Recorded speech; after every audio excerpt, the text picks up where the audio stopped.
La journée du vendredi 16 juin 2017 a été mouvementée à Libreville. Un groupe d'hommes armés s'est attaqué à plusieurs médias de la capitale gabonaise. Ils auraient forcé les chaînes TV+, Africa numéro 1 et Canal 7 à diffuser une vidéo où apparaissait l'ancien candidat à la présidentielle, Roland Désiré Abaminko.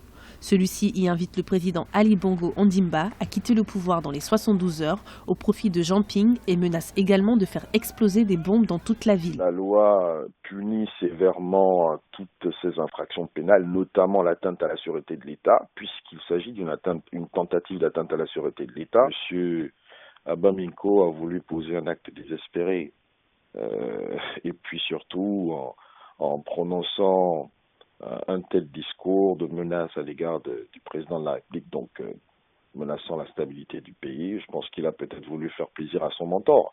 À la suite de ces actes, Roland Désiré Abaminko, homme d'affaires et ingénieur, s'est rendu au siège de la délégation de la Commission de l'Union européenne au Gabon, où il a ensuite été arrêté.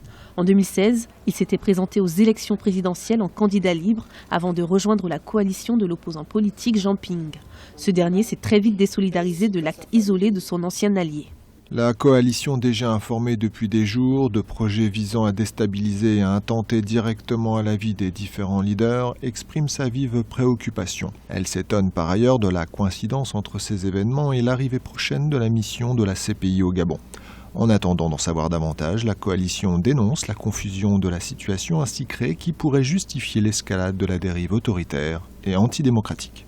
À quelques jours de l'arrivée des analystes de la CPI dans le cadre d'un examen préliminaire sur la crise post-électorale de 2016, l'acte de Roland Désiré Abaminko reste incompris. Toutefois, son geste ne risque pas d'entraver le travail des enquêteurs et ne pourra pas non plus porter préjudice au parti de la majorité présidentielle ni à celui de Jean Ping.